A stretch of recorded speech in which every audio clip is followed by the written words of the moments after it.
Ladies and gentlemen, welcome back to another video. Today I wanted to discuss the topic that I've seen floated around. I've had a few videos on it on my TikTok page in the past, but I wanted to really vocalize my thoughts and opinions on J.J McCarthy.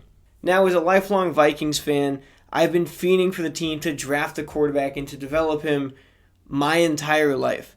We went from Teddy Bridgewater, which didn't work out. As much as it sucks, that didn't work. It was more on injuries than anything else, as well as Mike Zimmer. I don't know if, as much as he loved Teddy B, I don't know if that would have worked. We had Case Keenum, went right into Kirk Cousins, then eventually to, Josh Dobbs and Nick Mullins. Then it was Sam Darnold, but the entire time, what I've wanted, what I think most of us wanted, was a young quarterback, a franchise quarterback. Well, in the 2024 draft, for the 10th overall pick, after trading up one spot, the Vikings took J.J. McCarthy. If you're familiar with my content at all, on TikTok specifically, you will know that I was a massive McCarthy fan. I stand for him when he was at Michigan. I thought his play was going to transition to the NFL well, and at times I've stood correct. The only issue is he has played 8 quarters of football. If you watch the big news heads like Colin Cowherd and a lot of people who have a big voice, you'll see one of the things often spoke about. Now, McCarthy has played 7 bad quarters and 1 great one in the fourth quarter versus Chicago. I would argue this is both right and wrong. I believe he's played 2 good quarters of football. I believe the second quarter versus Atlanta was not very bad. The second half was a different story. People are quick to give up on him. Repeat what you had said or repeat what you had heard. He has played 7 quarters of bad football and 1 good one. That's 8 quarters of NFL football. 8 quarters. That's it. Every quarterback ever has had 8 quarters of bad football.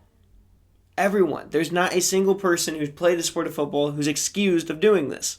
Now, I can give you examples like Josh Allen being bad for the first year and a half of his career, or Peyton Manning throwing 30-plus interceptions in his rookie season, but I don't want to do that. I don't want to go to the extreme. It's truly as simple as this. He has not been given enough time to play.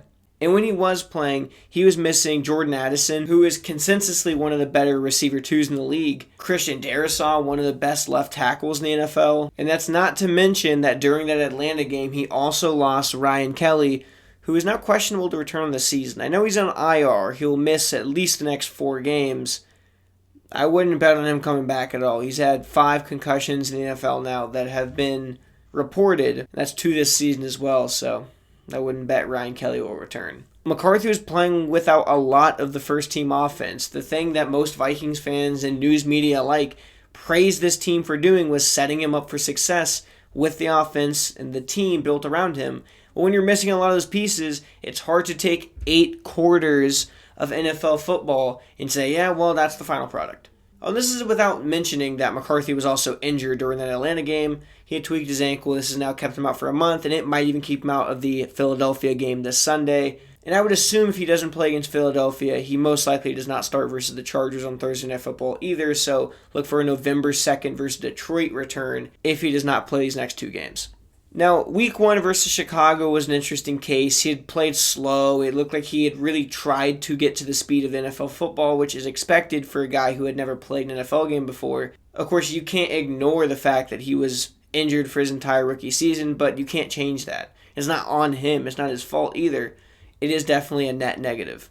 Now, in the second half of the Bears game, through a pick 6, I think Jefferson took the blame on that route, and after watching film and going back and replaying that, I can definitely see where it was on Jefferson for cutting early on his route, but that's neither here nor there. The fact is, a pick 6 was thrown.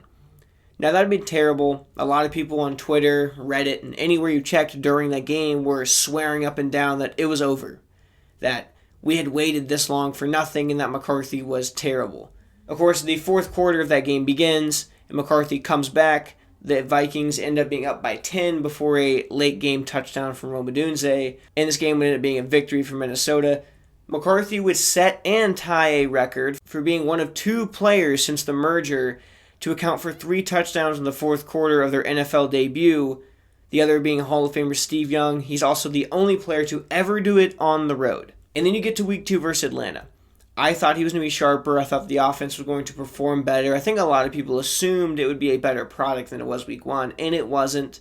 Now, the second half was when it turned bad. McCarthy throws 2 interceptions, one of them slightly off of Jalen Naylor. This could be a pick that any quarterback could throw. You would love the ball to be more accurate, but it's not a back-breaking interception. And the interception late in the game, I believe McCarthy thought it was a penalty, less excusable. And there's passes that McCarthy didn't hit on that you have to hit. He didn't play good versus Atlanta. However, one of the biggest things that got glossed over was McCarthy's son was born that Thursday. The miracle of life, as amazing as it is, it does obviously affect football. He had to miss Thursday's practice to be in the hospital with his fiancée. That is the right thing to do. Never in a million years was skipping going there with her to be at practice the right idea. However, that does mean he missed Thursday's practice. And with most teams, Thursday's your install day. That's a day where you specifically go over the game plan you're installing for this team specifically that you are playing in this upcoming week. McCarthy had to miss that as well as half of the Friday practice, which was already a shortened practice.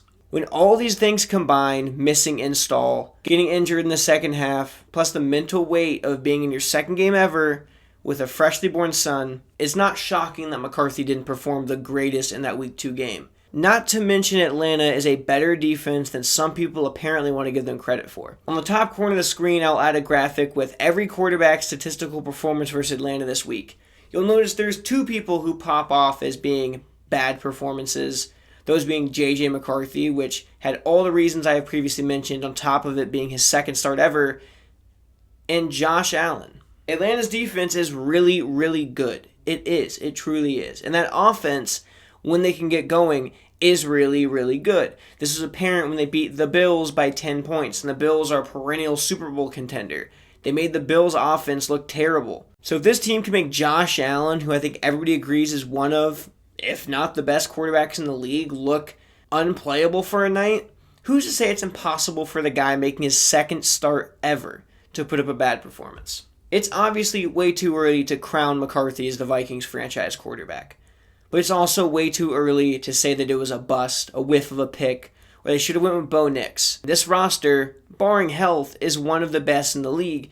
All it takes is more consistent quarterback play, and you'd hope you'd get that with more time playing. Whether McCarthy comes back this Sunday versus Philadelphia, or if it's in 2 weeks against Detroit, the one thing you can hope to see is a smoother time running the offense. Kevin O'Connell has to assist him more, the run game has to put up a better performance, and Darisaw, amongst other offensive linemen who will make their return around the same time as McCarthy, Donovan Jackson, and Brian O'Neill.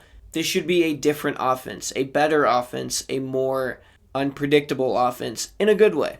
To put the bow on it, I think McCarthy has a lot of time to develop.